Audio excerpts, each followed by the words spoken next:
샬롬, 저는 아름다운 주님의 대학 아주대 CEC에서 회계순장으로 섬기고 있는 차승은 순장입니다. 저희 캠퍼스는 5월부터 시작된 약 3주간의 전도 블리츠 기간을 마쳤습니다.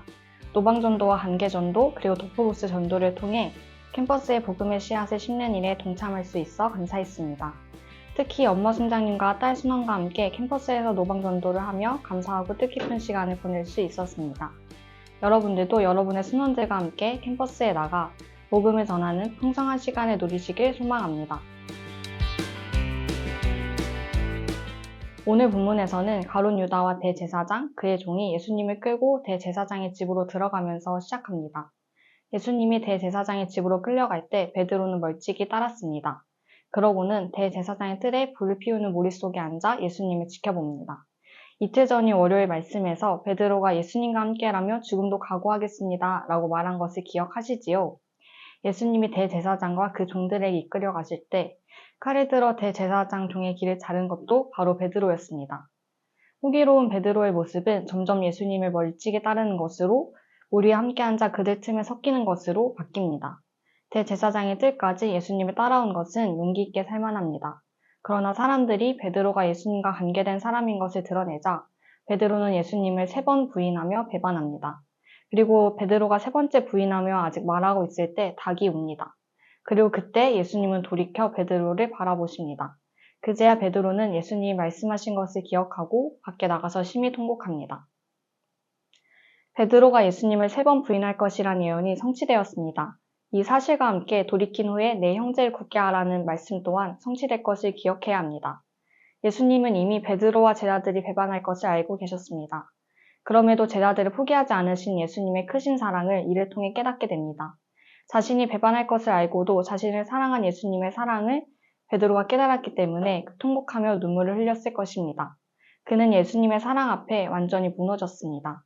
예수님과의 관계 회복이 불가능해 보입니다. 그러나 베드로는 눈물을 흘리며 진심으로 회개합니다.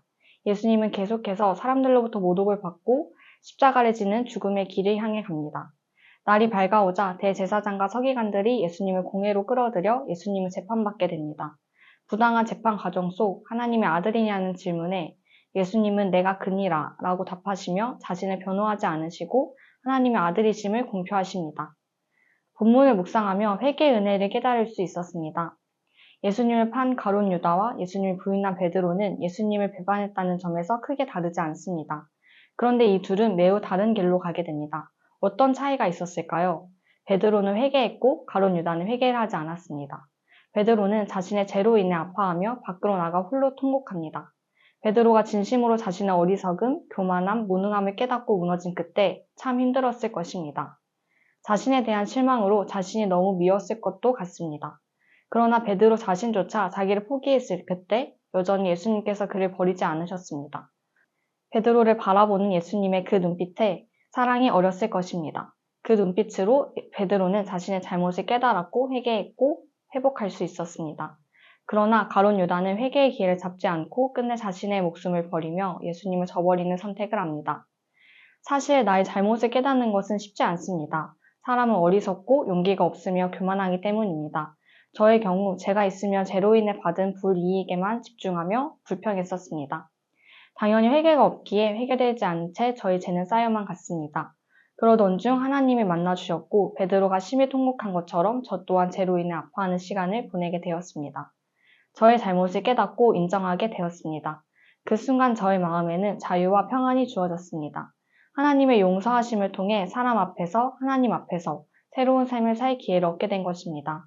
그리고 죄를 깨닫는 것보다 더 어려운 것이 남에게 나의 죄를 이야기하는 것입니다. 부끄럽지만 저는 다른 사람들에게 무심했었습니다. 받은 사랑에 비해 베풀지 못했습니다. 하지만 하나님이 저의 죄를 깨닫게 하신 후에는 다른 사람에게 관심을 가지기 위해 노력하는 변화가 생겼습니다. 이렇듯 회개는 관계 회복을 일으킵니다. 우리가 넘어질 것을 아시면서도 하나님과 관계 회복을 위해 십자가에 달려 우리를 구원하시고 새로운 시작을 할 수 있게 우리를 살리신 예수님께 감사합니다. 풍산 독자 여러분, 회개는 쉽지 않지만 회개로 인해 얻게 되는 은혜와 감사는 매우 큽니다. 예수님이 십자가에 못 박혀 우리의 과거와 현재와 미래의 모든 죄를 사해 주셨습니다. 이 사실은 예수님이 우리가 죄인이라는 것을 아시고도 반복해서 같은 죄를 지을 것을 아시지만 용서해 주신다는 것을 의미합니다. 하나님 앞에 용서받지 못할 죄인은 없습니다. 왜냐하면 그분 변함없는 사랑으로 사랑하시는 우리 아버지이시기 때문입니다. 앞으로도 회개를 통해 예수님을 닮아가는 제가 되길 소망합니다. 그리고 또 여러분이 되기를 기도합니다. 오늘 하루 회개의 은혜를 깊이 느끼며 예수님을 닮아가시기 바랍니다. 샬롬.